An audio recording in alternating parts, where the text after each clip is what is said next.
Здравствуйте, друзья! У меня есть одно объявление для тех, кто не хочет потерять из виду этот канал в случае закрытия YouTube. Периодически время от времени ходят слухи, что Роспотребнадзор подумывает о том, чтобы закрыть YouTube для россиян, и вроде даже будут наказывать за использование VPN. Хорошо, если это только слухи. И чтобы не потерять этот канал и в дальнейшем продолжать слушать мистические истории в моей озвучке, подписывайтесь на мои каналы на Рутубе и Яндекс.Дзене, ссылки на которые я оставлю в комментарии под этим видео. Эти платформы точно не закроют для россиян, потому что они русские. Приятного вам прослушивания.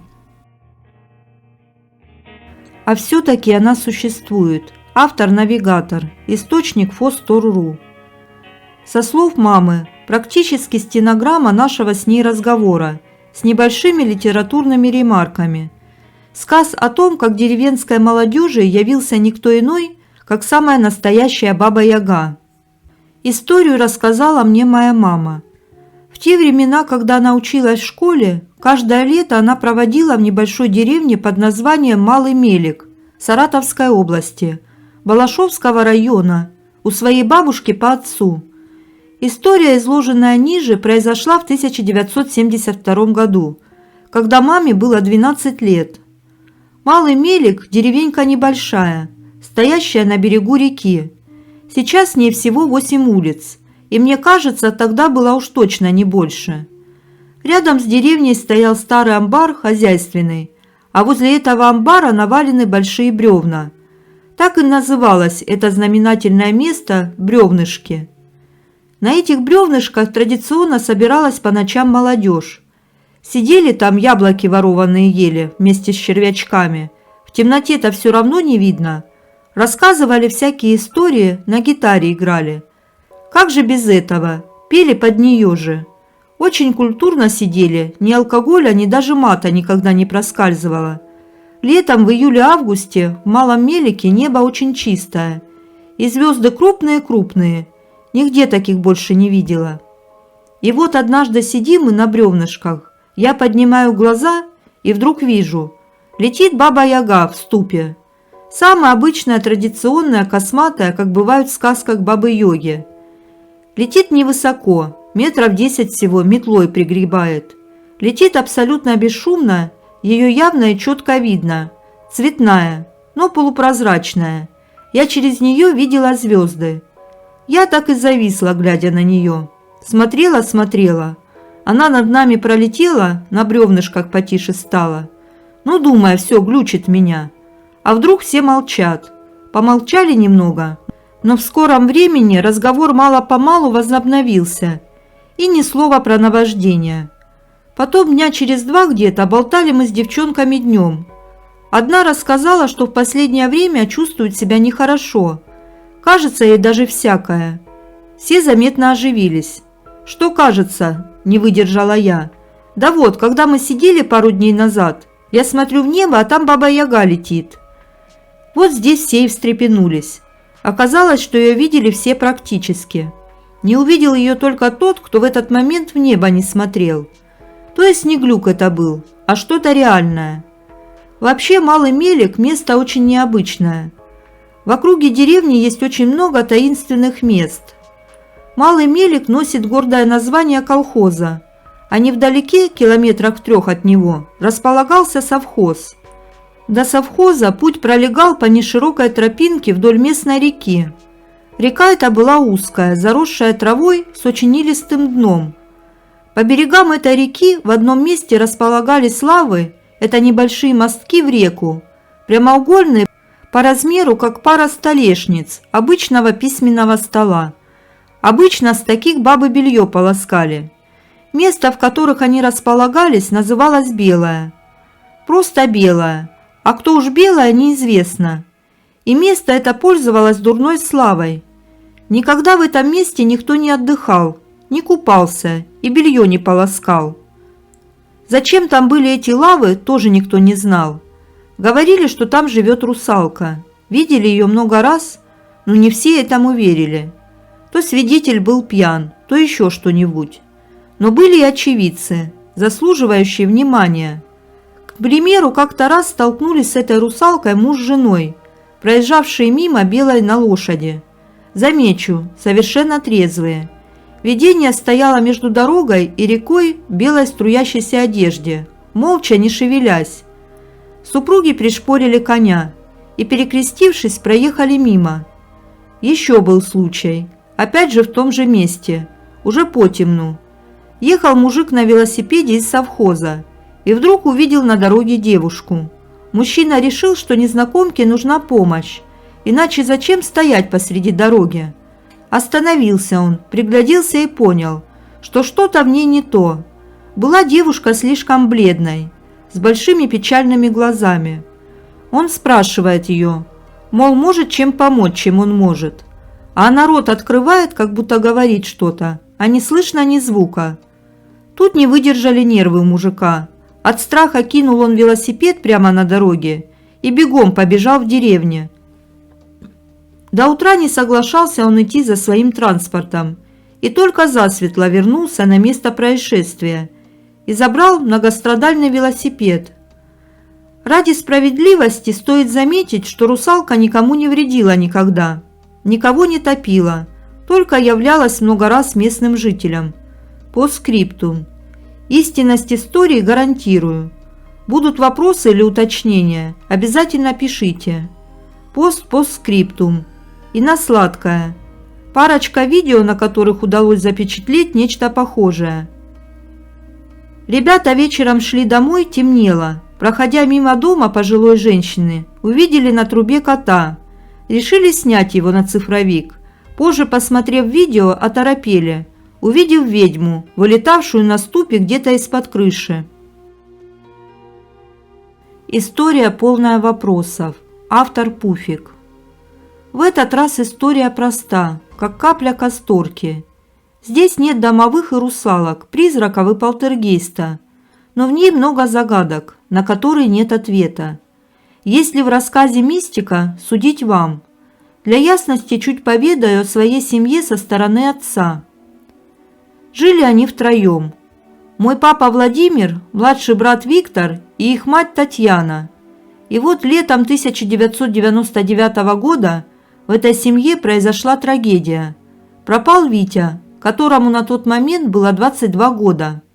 Вечером пошел в магазин за водкой и не вернулся. В милиции заявление приняли только через 3 дня, и то как-то неохотно. Мать подала объявление в газеты и на телевидение с описанием внешности Вити. Почти 3 месяца не было никаких известий. Татьяна целыми днями бегала из милиции в больницу, а оттуда по моргам на опознание. Но сына среди умерших не было. Не буду описывать страдания несчастной женщины. И так понятно, что она была на грани. В конце августа Татьяну вызвали в отделение милиции. Причиной было заявление: «Кажется, мы нашли вашего сына». Служители закона отвезли мать в морг. Уже приготовившись к процессу опознания, Татьяна была удивлена, когда ей показали клочок какой-то серой ткани и сказали: «Не так давно поступил парень без документов, лежал непознанный, похоронили уже, как безызвестного. Могила номер 114. Эта ткань – кусок его трусов. Посмотрите внимательно. Эти трусы могли принадлежать вашему сыну». Татьяна тогда сказала, что ткань она узнает, и что эти трусы она сама же Вите и покупала. Началось расследование.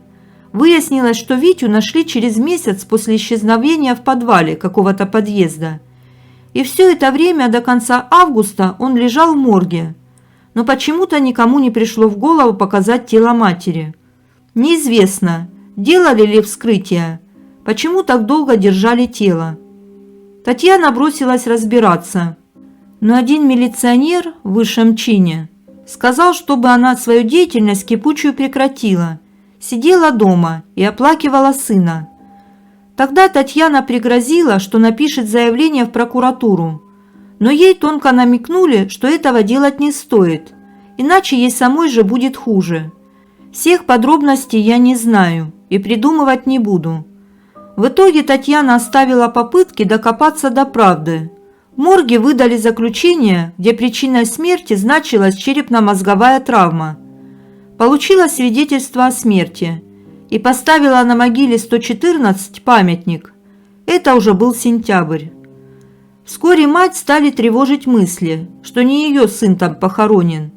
Ну как можно опознать человека по кусочке трусов? Мужские трусы в то время не очень сильно отличались. Такого разнообразия, как сейчас, не было. Тогда Татьяна стала ходить по экстрасенсам с фотографией Вити. И все утверждали, что человек на фотографии жив, но никто не мог сказать, что с ним. На почве переживаний и волнений Татьяна слегла. Последние дни перед смертью ей мерещились черти, которые говорили, что ее сын жив, а самой-то ей недолго осталось. Умерла Татьяна в больнице 24 октября 1999 года от инсульта и кровоизлияния в мозг. Прошло некоторое время после описанных событий, и моей маме стал сниться один и тот же сон. Она идет по улице и видит Витю. Мама ничего не понимает, спрашивает его, как он здесь оказался. Он же умер и не может с ней разговаривать.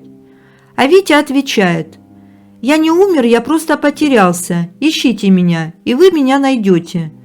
Да, еще вспомнила, что экстрасенсы в голос утверждали, что Витя жив. Мама снова стала давать объявления с фото в газеты, но результат был нулевой. Потом она списала это все на переживания, смирилась со смертью Вити и оставила попытки его найти. Прошло 17 лет, и мы ходим на могилу, некогда носившую номер 114, оставляем цветы и поминаем Витю. Но неизвестно, кто на самом деле лежит под фотографией молодого парня в военной форме. Хотелось бы сказать, что при жизни бабушка Таня меня очень любила. Я была ее единственной внучкой. Я вспоминаю один наш разговор мая 1999 года. Мы стояли у окна, смотрели на небо, и я говорила: «Бабушка, когда ты умрешь, я буду плакать». А бабушка сказала, что плакать не надо, ведь после смерти люди превращаются в ангелов и смотрят с небес на людей, помогают им. Вот когда я умру, ты посмотришь на небо и скажешь: «Вон моя бабушка Таня плывет».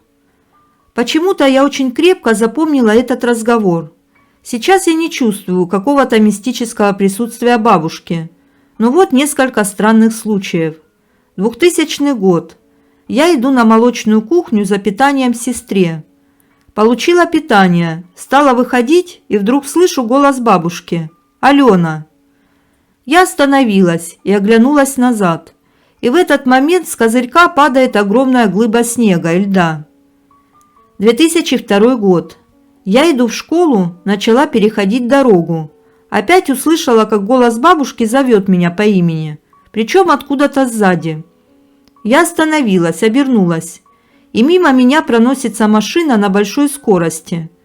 2005 год. Снова машина. 2007 год. Чуть не утонула, но услышала под водой голос бабушки, и как будто кто-то выдернул из воды. Откашлявшись, увидела, что я в озере одна. 2011 год. Подошел мужик вечером на улице, пытался завести разговор. И слышу опять голос: «Беги». Я попыталась отделаться от него, но он странно себя вел. Потом за руку схватил.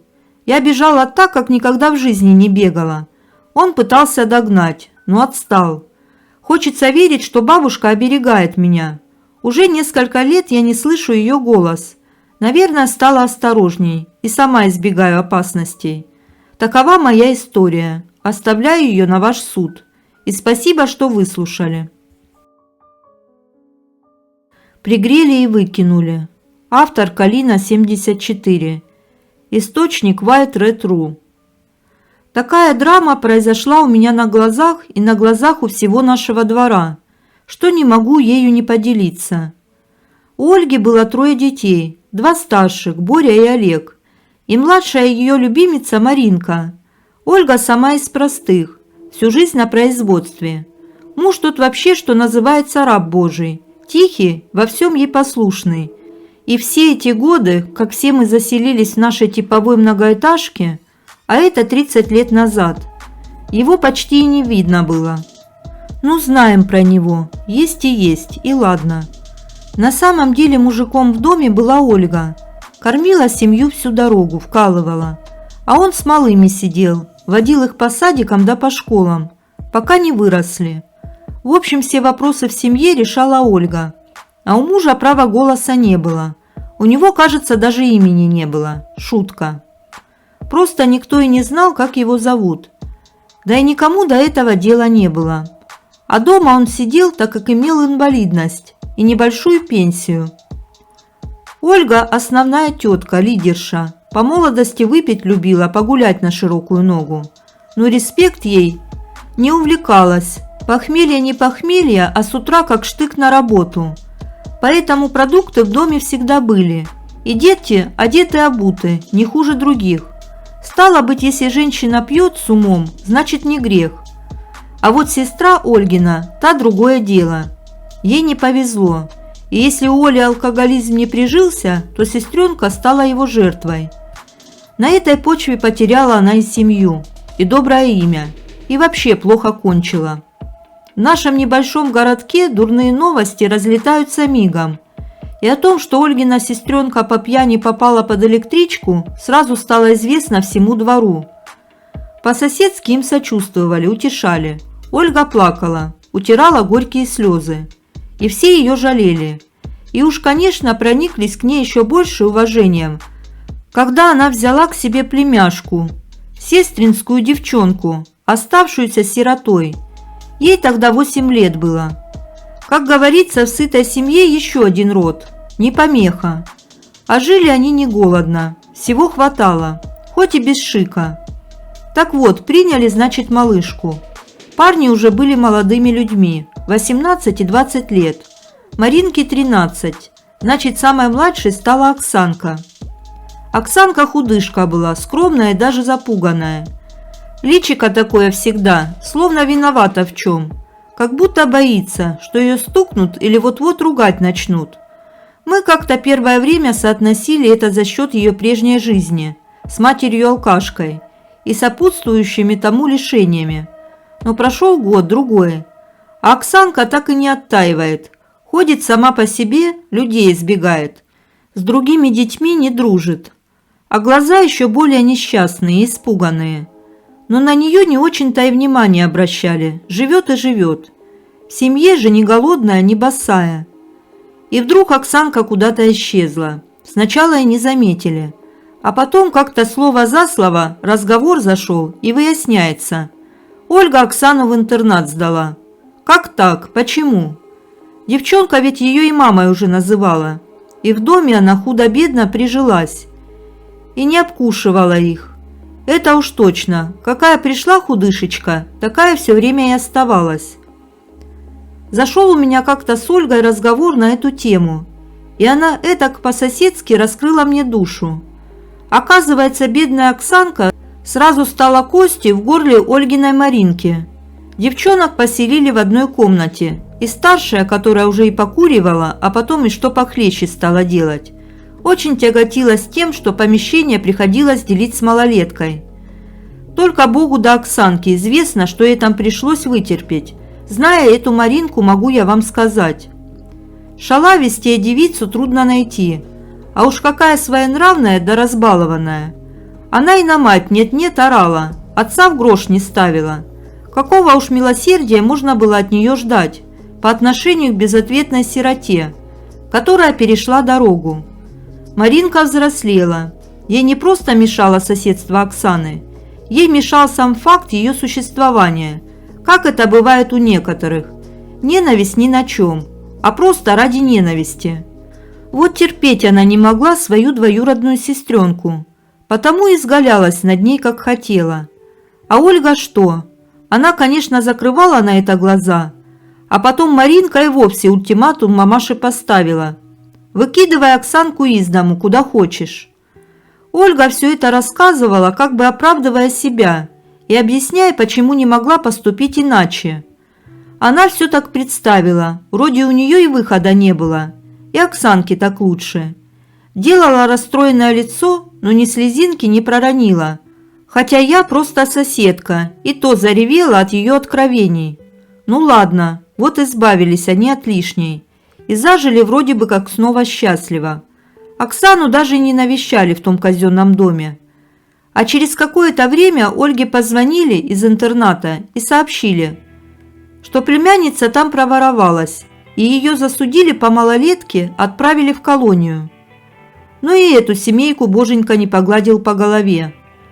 И мужиков, что не заступились, да и баб не пожалел. Маринка скоро совсем созрела, гулять начала. И сейчас таскается, курва курвой, никому не нужная. А сыновья Ольгины один за одним на тот свет убрались, как и родились, с перерывом в 2 года. Старший Боря, он домашний был, пил горькую в 4 стенах, на пару с маменькой и батей, и однажды помер за столом, прямо на кухне. А вот Олежкина участь гораздо страшнее была. Он синячил на улице, прибиваясь к местным алканавтам, болтался у пивнушек и за гаражами, где ему так наливали.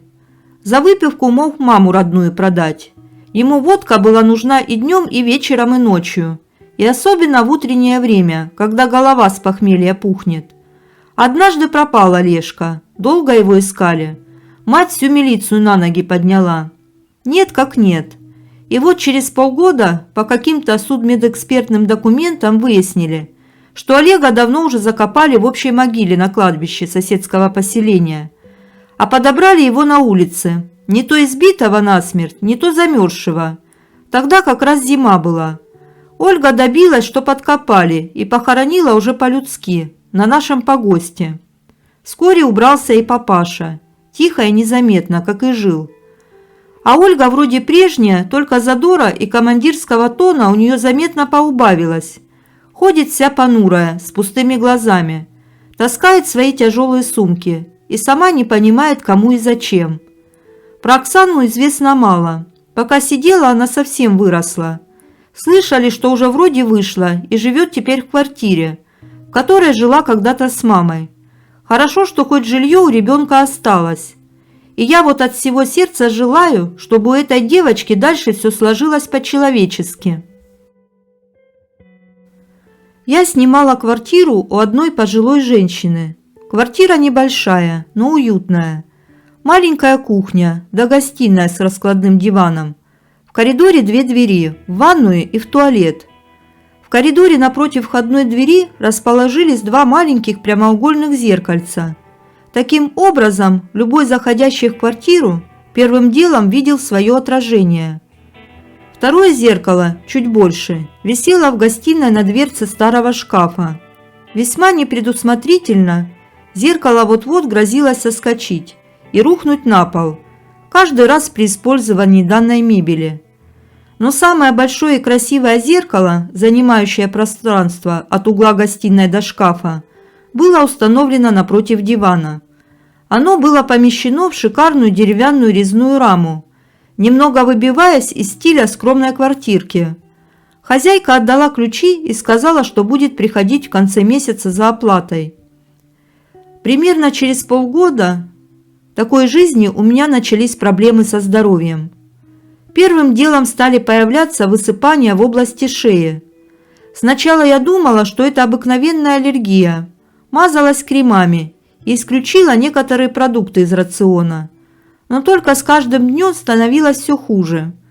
Дошло до того, что вся моя шея и область декольте были покрыты красными воспалениями и бугорками, до которых стало больно дотрагиваться. Здесь я бросилась в самолечение и помчалась к дерматологу. Он вынес вердикт – сильная аллергическая реакция. Только от чего – непонятно. В общем, отослали домой пить таблетки от аллергии и посоветовали принимать витаминки. Так я промучилась около 3 недель. Постепенно это высыпание сошло на нет. Вторым пунктом шла ужасная боль в спине. Как наклонюсь, так и не разогнуться. Пришлось опять навещать врачей. Сделали рентген, все в порядке. И никаких растяжений тоже не было обнаружено. Наконец меня направили к невропатологу. Он тоже ничего дельного не смог сказать. Возможно, так сказывается переутомление. Вскоре, как и в первый раз, боль ушла сама. Третьим пунктом стали глаза. В один прекрасный день я проснулась утром в гостиной на раскладном диванчике и поняла, что у меня перед глазами все плывет. Отходила месяц в очках с диагнозом -3, хотя у меня всегда было отменное зрение. Все вернулось в свою колею. Врачи лишь разводили руками, когда я безуспешно пыталась выяснить, что за чертовщина со мной происходит. И вот в очередной раз, сидя в очереди у невропатолога с сильной болью в ногах, я встретилась взглядом с одной старушкой. Она глядела на меня своими округленными глазами, а кроме страха на ее лице вырисовывалось сочувствие. Ну, мало ли чего, сидим-то к какому-то врачу. После очередного разочарования я потопала домой. У подъезда меня ждала та самая старушка из очереди. Когда мы поравнялись, она каркнула. Напротив ее зеркала спишь. Я постаралась скорее зайти в дом, но вслед услышала: «Часто болеешь, небось». Теперь уже я на нее вылупилась, как ненормальная. Старушка немного улыбнулась и вот что рассказала. «Уходи оттуда. Она через зеркала все твои болезни тебе передает. Должно еще 3 раза все повториться, тогда они с тобой навсегда останутся». Я съехала, уже заплатив за месяц вперед. Действительно, мое здоровье стабилизировалось. Видимо, мой мозг искал всему этому объяснение, и слова этой бабули стали той необходимой информацией, в которую я поверила.